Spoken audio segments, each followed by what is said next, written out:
What makes a culture? Is it belief? Tradition? What about religion? Oh shit. What if you took those points and combined them with a 2D side-scrolling platforming RPG with incredible art, imagery, and symbolism? Well, I don't know, because I don't know how to make a fucking video game. However, someone else did, and I played it. Today, I would like to take you to a dark world filled with sins, miracles, and many religious themes in this episode of Hidden Gems.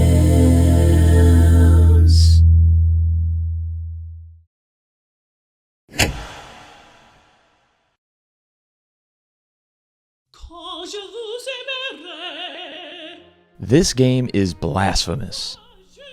No, actually, the game is called Blasphemous.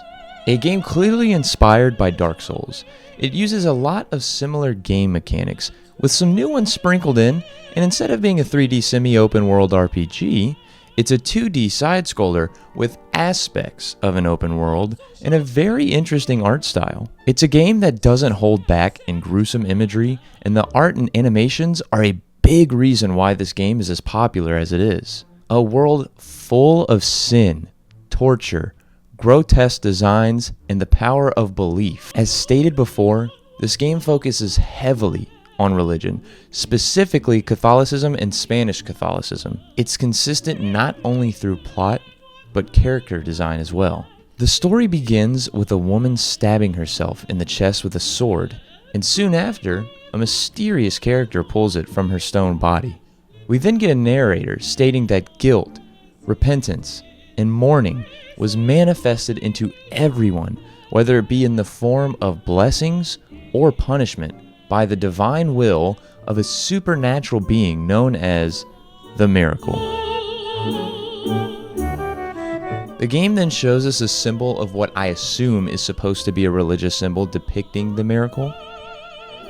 It cuts to a giant statue of a man wrapped around a pillar, with obvious similarities to the crucifixion of Jesus. The camera slowly pans down to a room filled with dead bodies, all wearing the same helmet, except one of those bodies appears to be alive.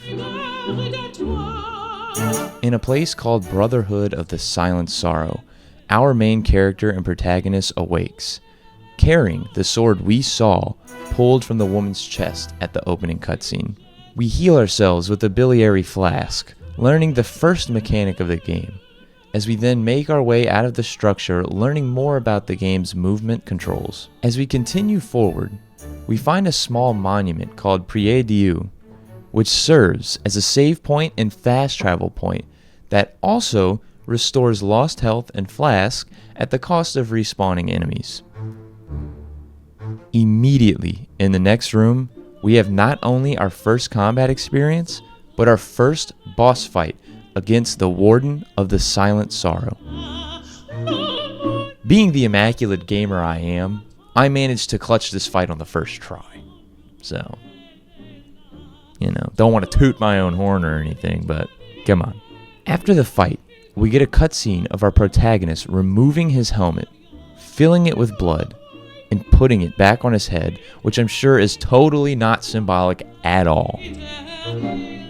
We continue on our quest out of the mysterious death-filled structure, out in a place called the Holy Line, where a very important figure is waiting for our arrival. He greets us with observation and calls us Penitent One, which holds great foreshadowing and lore for this character. The man tells us his name is Dio Gracias, and he has been around witnessing and discussing the acts of the grievous miracle, and states it's his penance as ours is silence, which in my opinion is a super creative way to introduce and create a silent protagonist. Making it a part of his character, his penance of silence, is super interesting, and I love the way they did that. Making it a part of the lore just makes it more fun to discover and find the reasonings behind the character's origins and reasonings. It is creative genius, as one would say. Dio Gracias informs us on our quests, saying that what we seek is the cradle of affliction, which can be found in the mother of mothers of the churches. Unfortunately, it's not as simple as it may seem, because it's trapped behind a forbidden door separated from the rest of the lands. In order to gain access, we must carry out the 3 humiliations, which in this case are 3 boss fights. Dio Gracias gives us descriptions of the locations where we can find these 3 humiliations, and then hands us a thorn, saying once the thorn sprouts and wounds us with writhing pain, only then will we be at the mercy of the grievous miracle, whether for punishment or forgiveness. Once we receive the thorn, we are off on our own to explore and complete the quest. While the 3 humiliations are our main target, what would be an RPG without secret bosses, items, and NPCs to treat us with gifts and hidden lore? While it may not seem like it, there is much to do and explore in Blasphemous. In fact, there are 2 different endings you can receive by the end of the game, and completing some of these hidden tasks may or may not be involved in the ending. Much like Dark Souls, most of the game's lore is found in item descriptions in multitudes of paragraphs, and, like stated earlier, almost every character's design and lore can be traced back to some form of religious ideals or stories, specifically in Catholicism. While I may not be a religious person, I'd be lying if I said religion doesn't pique my interest from a storytelling point of view. While religion has been used in many different forms of media, including video games, I find this particular method of a Souls-like lore-heavy game to be particularly interesting due to the fact that discovering more about the game and its lore feels more rewarding when you work for it and find it yourself. Now, the question of the video. Is Blasphemous a hidden gem? I would say yes. Kinda. While there are many positives about the game, there are also some negatives that could possibly outweigh. Let's cover the positives first. The gameplay itself is very fun and classic. The art design and cutscenes are absolutely incredible, as are the characters you interact with. This game takes many aspects, old and new, and molds them together to make an amazing piece of art, leaving most people very satisfied when discovering hidden items, lore, and secrets within the game. However, like all things, there are certainly some negatives. For one, the game is incredibly unforgiving, by design, which to some may not seem bad, but to others quite the opposite. As someone familiar with the genre, it was to be expected. But there are steep jumps in difficulty depending on the location in the game, and if you don't explore enough to find upgrades and hidden items, it can quickly become boring and or overwhelming for some players. Another huge issue is the lore itself. While it's very interesting, and in my opinion cool, there are many aspects that are left kind of open-ended or implied rather than having a direct answer or reasoning, which I think leaves many unwanted holes. Obviously, I don't want to spoil any of the lore, but there are moments when reading and discovering new lore that it seems to want you to assume certain parts. I think that can be seen as kind of lazy, not wanting to give players the satisfaction of definite answers to questions that you as the writer created. On top of that, I mentioned earlier how there are multiple endings in the game. In the base game, there are 2 different endings, which I wouldn't have a problem with normally. The problem is that neither one is the canon ending of the game. When the game was released, it was extremely popular and many fans wanted more content, which was answered initially with DLC. The developers released 2 DLC, which were received very greatly.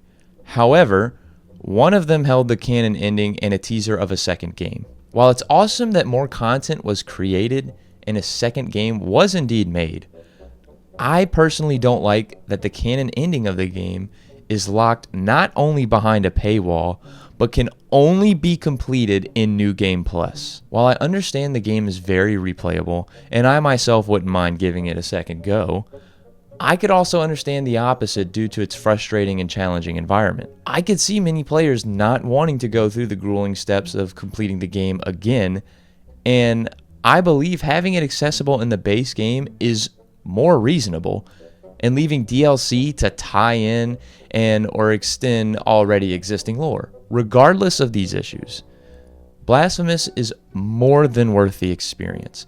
The characters are very interesting, and the challenging gameplay makes it very satisfying to beat and complete. There are many interesting bosses and NPCs, and if you are someone who loves to explore and complete hidden quests, there are plenty of those to satisfy you. The character designs are super cool, and the way they tie into religion is all the cooler. I think a lot of hard work and passion went into this project, and it's very easy to see that. The developers did a good job with storytelling, but I do believe they could have done a little bit better at explaining some aspects. Again, while there are certainly some negative sides to the game, I personally believe it has earned its popularity. The world of Blasphemous is a twisted and torturous world, but if you are willing to suffer through the challenge, there is a reward worth waiting at the end of this journey.